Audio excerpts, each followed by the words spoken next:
Greetings. Good morning, good evening, good afternoon. This is Majnibia. Welcome to our channel. We give thanks and praise to the Creator of all. We give thanks and praise to our divine parents. We give thanks and praise to all the gods and goddesses of light.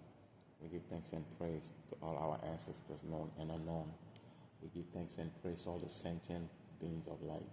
We give thanks and praise to all the light workers. We salute you, we honor you, we love you. Today's video, it's an inquiry. Somebody asked me, why do spiritual practitioners charge so much for their services? I'm going to give an answer it involves mixed dark practitioners and light practitioners. Okay, as you know, in spirituality, there are levels and levels. Everything is about levels and degrees. Even among practitioners, some practitioners don't practice magic. Knowing few spells here and there, or know how to put certain ingredients together, doesn't necessarily mean you are a magician. The practice of magic, especially deep magic, is very, very demanding, and it requires years, and I do mean years of practice and experience, because you have to train your mind, body, and soul to sustain, to understand the universal laws, to understand certain entities and creatures, to understand how to manipulate certain energies, and it goes a little deeper than that. So when you go to see a practitioner, I'm going to speak about the light practitioners. Before I even do, please get out of your head that dark practitioners don't deserve respect, or that they didn't earn their stripes. Dark magicians are, it's not easy. First of all, it's not easy to be a magician. It's not, no matter if it's light or dark. Also, we use terms like dark and light magic for the public, for non-initiate, or for the neophytes. When you reach that level, magic is magic. It's just the intent, the direction you want your forces and your energy to go. But that's a whole nother conversation. So back to the light practitioner. For example, when you go to see a light practitioner, for example, they will look at you, they assess. Let's say somebody did some dark work on you, right? Sometimes when you cast spells, when certain spells have been cast on somebody, some spells are coded, meaning anyone who tries to undo that spell can lose their lives.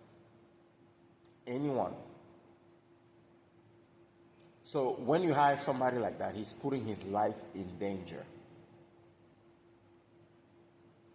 So what is a life worth to you? What is your life worth to you? Also, practitioners, we are like the James Bonds, the firefighters of the spiritual world. When a client, a patient comes to us, usually they have tried everything else. I need to specify something real quick. Most practitioners you see online, and I mean that in the most respectful way, most practitioners you see online, whether it's dark or light, most of them are fugazi. They're fake, scammers. 80%, I'm just being generous, I will say 90. 80% of practitioners you see online, no matter what tradition they come from or what tradition they follow, are fake. Most of them are fake. The remaining 20%, out of that 20%, I would say a big 70% of them are dark practitioners. The work we do is very, it seems easy, but it's very dangerous. Also, when you cast a demon, or when you kill a demon out of somebody, whether it's in the physical being, the aura, the spirit, or whatever, or even a place of dwelling, apartment or room, you just made an enemy. For each demon you kill, you just made an enemy with other demons. For those of you who know how to practice exorcisms, being an exorcist is part of what we do. It's a very dangerous job. Case in point, you rarely see light workers who practice deep magic, exorcism, and stuff like that reach old age. And even if they do, they don't reach old age. They're still pure as they were in the beginning. They say, the old saying goes, you fight monsters long enough, you turn yourself into a monster. Also, what we do, a lot of money is being moved. A lot of times, let me give you an example where I'm from. Let's say you go into a family. There have been deaths after deaths after deaths. So they call on you as a practitioner to come and see what's going on and stop it, because people are just dying. So you go there, you realize a lot of people that are dying is because some of the grandparents made deals with some entities.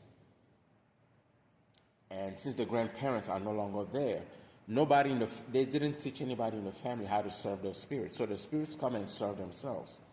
All right.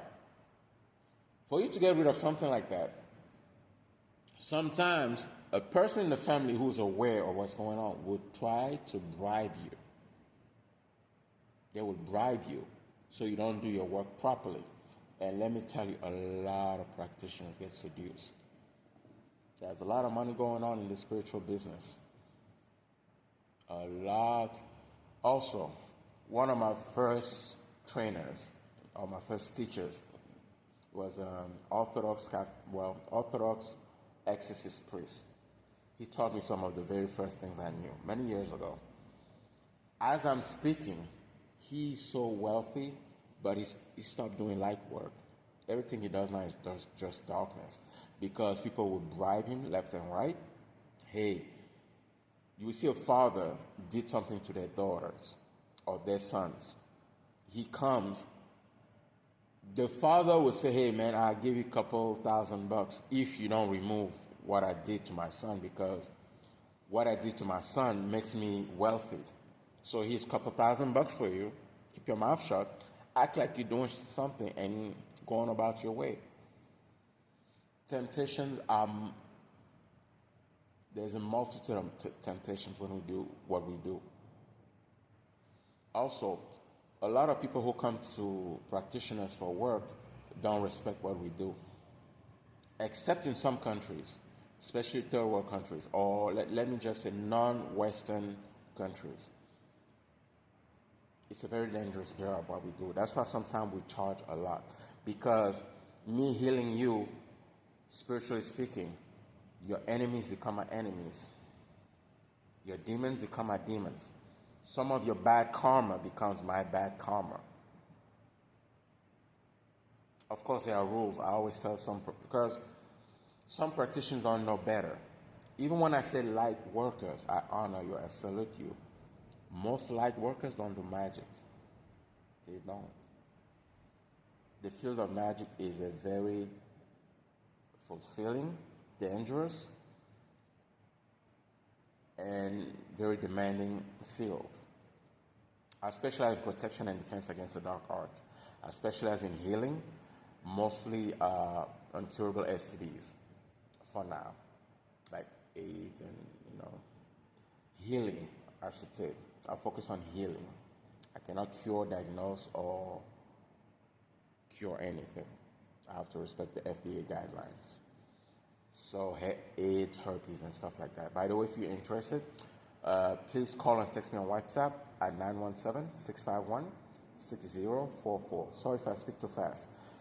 917-651-6044. I hope I answered that young that asked me why a spiritual practitioner charge so much. You have to understand. And also, the ingredients that we use are costly. And our time, experience, energy.